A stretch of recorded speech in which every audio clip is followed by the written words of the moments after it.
یہودیت کو آپ کہہ سکتے ہیں کہ جناب ایک خاص وہ ہے، لیکن ہیں تو مختلف قوموں کے لوگ اس میں بھی، بالکل ٹھیک ہے.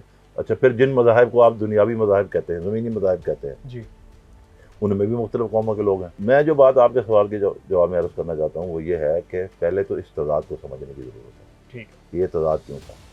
ٹھیک ہے کہ آپ ایک وقت میں تو مسلم شامنزم کو ابھار رہے ہیں، مسلم شامنزم کی بنیاد پر برصغیر کو تقسیم کرا رہے ہیں، اور جب آپ برصغیر کو تقسیم کرا چکے، جی سارے معاملات طے پا چکے، تو 4 دن پہلے جو ہے آپ 11 اگست کو یہ کہہ رہے ہیں کہ جناب ریاست کا فرض ہے وہ آپ کے مذہبی، شہری، لسانی سارے حقوق کی حفاظت کرے، آپ سب کوئی بھی شناخت رکھتے ہوں آپ ریاست کے مساوی شہری ہیں. تو یہ جو تقریر ہے وہ ساری جدوجہد کے بالکل الٹ ہے. اس کو اگر ہم دیکھیں تو آپ کے مطابق قائد اعظم محمد علی جناح غلط تھے؟ دیکھیے میں غلط اور صحیح کی بحث میں نہیں پڑتا، میری رائے میں تضادات ہیں. ٹھیک، وہ تو کسی بھی چیز میں ہو سکتے ہیں. تضادات ہیں. ٹھیک ہے. ان تضادات کو چھپانے کے لیے ہی مسلم شامنزم کو ہمیشہ پاکستان میں اہمیت دی گئی، ابھارا گیا. انہی تضادات کو کور کرنے کے لیے لیاقت علی خان کے ماں پر جو ہے قرارداد مقاصد بالکل ٹھیک منظور ہوئی، اور پھر وہ آگے چل کے 56 کے آئین کا بھی حصہ بنی، 1973 کے آئین کا بھی وہ حصہ بنی. ٹھیک ہے. اب اس میں پھر ایک آپ یہ دیکھیے کہ جن لوگوں نے قرارداد مقاصد منظور کی جی ان کی اکثریت پاکستان کے قیام کے خلاف تھی. جماعت اسلامی پاکستان کے قیام کے خلاف تھی، ریکارڈ کی بات ہے. جمعیت علماء اسلام پاکستان کے قیام کے خلاف تھی، جی خاکسار تحریک پاکستان کے قیام کے خلاف تھی، مجلس احرار الاسلام پاکستان کے قیام کے خلاف تھی. یہی مذہبی جماعتیں تھیں نا اس وقت کی، سوائے بریلویوں کے ایک گروپ اہل سنت کا جو صوفی سنی دھڑا کہلاتا ہے ان کا ایک بڑا گروپ، اور اہل تشیع کا بڑا گروپ، یہ پاکستان کے حامی تھے. ٹھیک ہے. زیادہ تر یہ لوگ تھے. دیوبندی مکتب فکر سے مولانا شبیر احمد عثمانی وغیرہ کب مسلم لیگ میں تشریف لائے؟ 40 کی دہائی کے ان برسوں میں جب بالکل ساری کھچڑی تیار ہو گئی تھی، پاکستان بننے والا ہو گیا تھا. بالکل ٹھیک. وہ تو پھر آگے چل کے ایک اور نئی بات ہے. مسئلہ بنیادی یہ ہے کہ جب آپ نئی ریاست کی تشکیل کوئی بری بات نہیں ہے. دنیا میں جغرافیہ ٹوٹتا ہے، جغرافیہ بنتا ہے، یہ کوئی مسئلہ نہیں ہے، کوئی بڑی بات نہیں، بڑی بات نہیں ہے. ساری دنیا میں ہوتا ہے، ساری انسانی تاریخ میں ہوا ہے. کل ایک سپر طاقت تھی، اس کی حدود مطلب آپ دیکھیں نا، جب آپ خلافت راشدہ میں تھے، مسلمانوں کی بات کر لیتے ہیں صرف، خلافت راشدہ میں تھے تو آپ کی حدود کیا تھی؟ بنو امیہ میں آئے تو آپ کی حدود کیا تھی؟ خلافت عباسیہ میں آپ کی حدود کیا تھی؟ پھر خلافت عثمانیہ میں آپ کی حدود کیا تھی؟ ٹھیک ہے. چاروں حدود ایک دوسرے سے مختلف ہیں، کہیں ٹوٹے، کہیں وہ علاقے پھر واپس جڑ کے اسی خلافت کے سرحدوں میں آ گئے، حدود میں آ گئے، کہیں وہ علیحدہ ہو گئے. ایک وقت آیا جب دنیا میں مسلمانوں کی 2 خلافتیں ایک ہی وقت میں کام کر رہی تھی، بلکہ اسی عرصے میں ایک تیسری خلافت بھی کام کر رہی تھی. بغداد میں بنو عباس تھے، مصر میں فاطمی تھے، اور غرناطہ میں بنو امیہ تھے. 3 مسلم خلافتیں ایک ہی وقت میں کام کر رہی تھیں. ٹھیک ہے. اور موجود تھیں، ان کے خلفاء موجود تھے، ان کی بھی تو جغرافی حدود موجود تھی نا. پھر وہ ٹوٹ گئیں. ٹھیک ہے. اچھا وہ جو جغرافی حدود تھیں وہ پہلے بھی تو ٹوٹ کے بنی تھیں، اس لیے جغرافیے کا ٹوٹنا بننا مسئلہ نہیں ہے. مسئلہ یہ ہے کہ آپ کس نظریے کی بنیاد پر کسی جغرافیے کو توڑ رہے ہیں. بالکل ٹھیک ہے. جب آپ کسی نظریے کی بنیاد پر کسی جغرافیے کو توڑ رہے ہیں تو پھر آپ اس کو سٹینڈ کریں. ایک طرف آپ کہتے ہیں کہ جناب ہمیں کسی دستور کی ضرورت ہی نہیں ہے. ٹھیک ہے. ہمارے پاس تو 1400 سال سے دستور موجود ہے. بالکل ٹھیک. ٹھیک ہے. دوسری طرف آپ کہتے ہیں کہ پاکستان ایک سوشل ڈیموکریٹ ریاست ہوگا.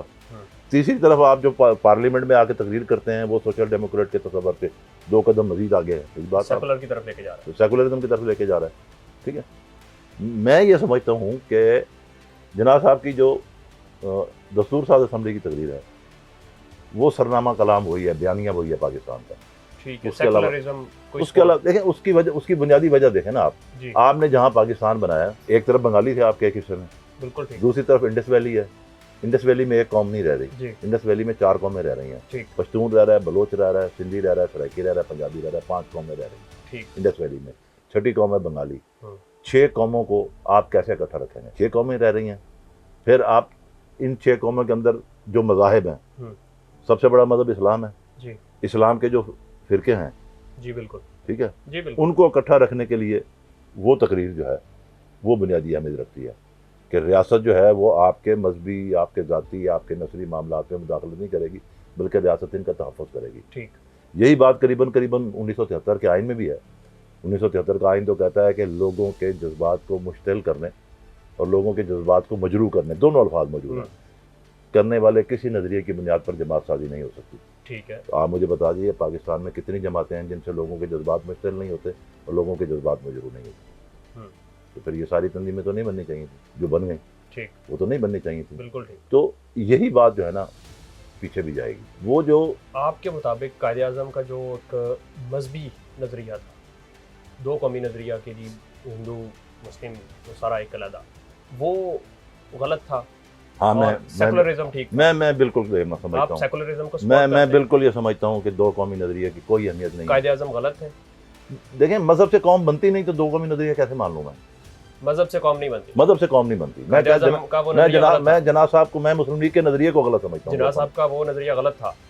مسلم لیگ کا نظریہ غلط تھا، مسلم لیگ کا، کیونکہ اس کا leader supreme leader Quaid Azam تھے۔ قائد اعظم تھے، مطلب دو قومی قائد اعظم کا وہ نظریہ غلط تھا۔ دیکھیے میں دو قومی نظریے، دو قوموں مذہب کی بنیاد پر قومیت کو مانتا ہی نہیں۔ ٹھیک، سیکولرزم کو آپ سپورٹ کرتے ہیں؟ سیکولرزم ظاہر ہے مطلب ہے کہ آپ مختلف ایک مذہب کے مختلف مسالک کو اور مختلف مذاہب کے لوگوں کو ایک جغرافی حدود میں کیسے رکھیں گے؟ ٹھیک، میں آپ کو واضح مثال دے دیتا ہوں نا۔ آپ یہ دیکھیے قرارداد مقاصد منظور ہونے کے بعد پاکستان پر، ایک پاکستانی نظام پر ایک بالادستی حاصل ہو گئی ایک ایسے طبقے کو، ایک ایسے مسلک کو جو تحریک پاکستان کا مخالف تھا۔ جی بالکل، ٹھیک ہے، تو اس کے بعد پھر کیا ہوا تسلسل کے ساتھ؟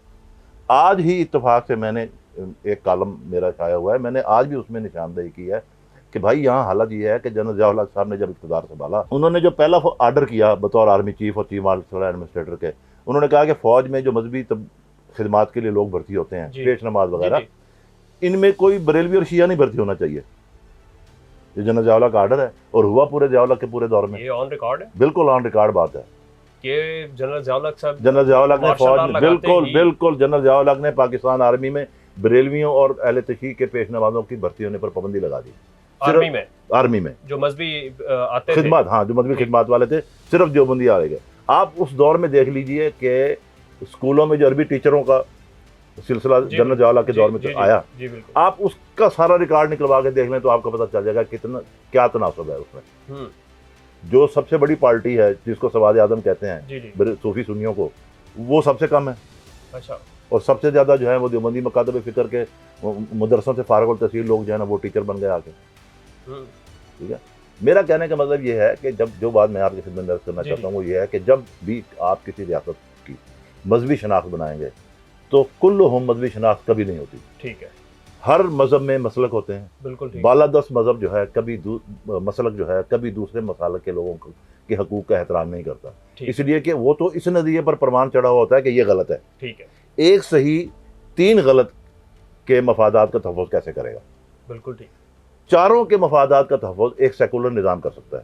ٹھیک ہے، آپ اس کو سوشل ڈیموکریٹکس بنیادوں پر استوار کریں، آپ اس کو جمہوریت کی بنیاد پر استوار کریں، ریاست کو کسی معاملے میں دخل نہیں دینا چاہیے۔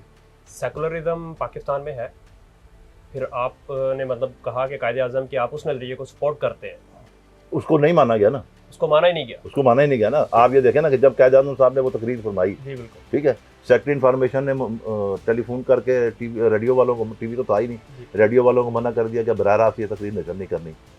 وہ بہت بعد میں وہ تقریر منظر عام پر آئی۔ اس وقت بھی جو سرکاری پریس ریلیز جاری ہوا وہ کچھ تھا، قائد اعظم کے پی آر او نے جو پبلک ریلیشن ڈائریکٹر نے پریس ریلیز جاری کیا وہ کچھ تھا۔ دونوں پریس ریلیز اخباروں میں چھپ کے ریکارڈ نکلوا کے دیکھ لیں آپ۔ ان کو آپریٹ کون کر رہا تھا؟ انگریز کی تربیت یافتہ سول ملٹری بیوروکریسی۔ سوال تو پھر وہی ہے نا کہ ان کو کنٹرول کون کر رہا؟ انگریز کی تربیت یافتہ سول ملٹری بیوروکریسی، ابھی بھی وہی کنٹرول کر رہا ہے۔ وہ چلے گا، وہ تو چلے گا۔ اس کی بنیادی وجہ یہ ہے کہ جب آپ دیکھیں نا، آپ لوگوں سے ان کی بنیادی شناختیں چھین کر ایک نئی شناخت ان پر مسلط کرنا چاہیں گے، ٹھیک ہے نا۔ مطلب ہے کہ آپ یہ کہہ سکتے ہیں، مطلب جیسے ذوالفقار علی بھٹو نے کہا کہ جناب دیکھیں بات یہ ہے کہ یہ پاکستان ہے، آپ سندھی بھی ہیں، آپ پنجابی بھی ہیں، آپ سرائکی بھی ہیں، بلوچ بھی ہیں، پشتون بھی ہیں، لیکن آپ کا بین الاقوامی تعارف جو ہے وہ پاکستان کی بنیاد پر ہوگا، ٹھیک ہے، کیونکہ آپ ایک ریاست میں رہتے ہیں۔ جی بالکل۔ یہ بات بھٹو صاحب سے پہلے کیوں نہیں کی گئی؟ بھٹو صاحب سے پہلے بھی تو یہی بات کرنی چاہیے تھی نا۔ لوگوں کو یہ کہنا چاہیے تھا کہ آپ بنگالی ہیں، سندھی ہیں، سرائکی ہیں، پنجابی ہیں، پٹھان ہیں، سب آپ کی اپنی تاریخی جو ہزاروں سال کی شناختیں ہیں وہ ہماری سر آنکھوں پر، لیکن دنیا کے سامنے تو آپ نے ایک پاسپورٹ کی صورت میں جانا ہے نا، تو وہ پاسپورٹ پاکستان کا ہوگا، وہ بنگال کا یا سرائکی دیش کا یا سندھو دیش کا تو نہیں ہوگا نا. نہیں بالکل. بنیادی بات یہ ہے کہ جب آپ کسی چیز کی غلط بنیاد رکھ دیتے ہیں نا. جی پاکستان کی بنیاد ہی غلط ہے. میں غلط سمجھتا ہوں. پاکستان کی بنیاد ہی غلط. میں غلط سمجھتا ہوں. میں پھر کہہ رہا ہوں میں غلط سمجھتا ہوں. مذہب کی بنیاد پر ہوئی تقسیم ایسی نفرتوں کی آپ بیاری کرتی ہے جس کے کھیتوں میں آپ گلاب نہیں اگا سکتے. اگر آپ کہہ رہے ہیں قائد اعظم کا نظریہ دو قومی غلط تھا, آپ کہہ رہے ہیں پاکستان کی بنیاد غلط ہے. بالکل غلط. پاکستان نہیں ہونا چاہیے تھا. بالکل نہیں ہونا چاہیے. آپ سمجھتے ہیں کہ آپ ایک غلط جگہ پر ہیں, غلط ملک میں آپ بیٹھے؟ نہیں میں نہیں, میرے اوپر مسلط ہوا ہے پاکستان. اچھا میں تو باہر سے نہیں آیا نا. نہیں اگر آپ کے آپ کو اگر خواہش یا مطلب اگر آپ سمجھیں کہ آپ پاکستان چھوڑنا, میں کیوں جاؤں؟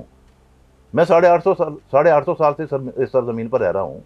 میرے بزرگوں کو اس سرزمین نے پناہ دی ہے, میں کیوں چھوڑ کے چلا جاؤں؟ آپ پاکستان چھوڑنا بھی نہیں چاہتے اور کیوں چھوڑوں؟ میں انڈس ویلی میں رہتا ہوں, آپ اس کا نام کچھ بھی رکھ لیں.